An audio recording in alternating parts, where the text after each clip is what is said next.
Hello friends, welcome to our channel non stop breaking న్యూస్కి స్వాగతం. మన ఛానల్ని ఎవరైతే ఫస్ట్ టైం చూస్తున్నారో సబ్స్క్రైబ్ చేసుకోండి, బెల్ ఐకాన్ ఆన్లో పెట్టుకోండి. ఒక ఇంపార్టెంట్ గుడ్ న్యూస్ తీసుకురావడం జరిగింది.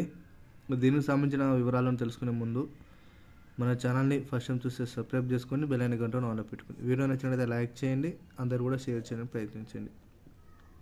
వివరాలను ఒకసారి పరిశీలించినట్లయితే ఆ ఉద్యోగులకు గ్రాడ్యుయేటీ 8 లక్షలకు పెంపు తెలిస్తే ఎగిరి గంతేస్తారు.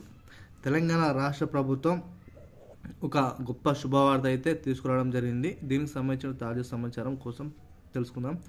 ఆలయాల్లో సుదీర్ఘ కాలం ఎవరైతే పనిచేస్తున్నారో అర్చక ఉద్యోగులు వారికి ప్రభుత్వం అయితే గ్రాడ్యుయేటీ కింద 4 లక్షల నుండి 8 లక్షలకు అయితే పెంచడం జరిగింది. వీటి ద్వారా దాదాపు 13,700 మంది అర్చకులు ఇతర ఉద్యోగులు అయితే లబ్ధి పొందుతారని ప్రాథమిక సమాచారం. వీటితో పాటు అర్చక సంక్షేమ నిధిని కూడా ఏర్పాటు చేసే దిశగా ప్రభుత్వం ఆలోచన చేస్తూ ఉంది.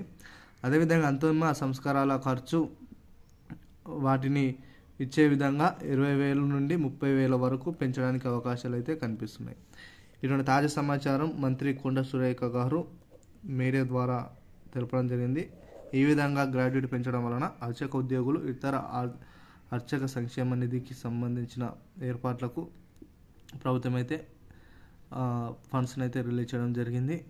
ఉద్యోగులకు సంబంధించి ఇటువంటి గ్రాడ్యుయేట్ పెంచడం వలన చాలామంది అర్చకులు ఇతర ఉద్యోగ సిబ్బంది కూడా హర్షం అయితే వ్యక్తం చేస్తున్నారు. ఇటువంటి తాజా సమాచారం కోసం వీలైన త్వరగా అందరూ కూడా షేర్ చేయండి. మరింత సమాచారం కోసం మన ఛానల్ సబ్స్క్రైబ్ చేసుకుని బెల్ ఐకాన్ ఆన్లో పెట్టుకోండి. Thank you all.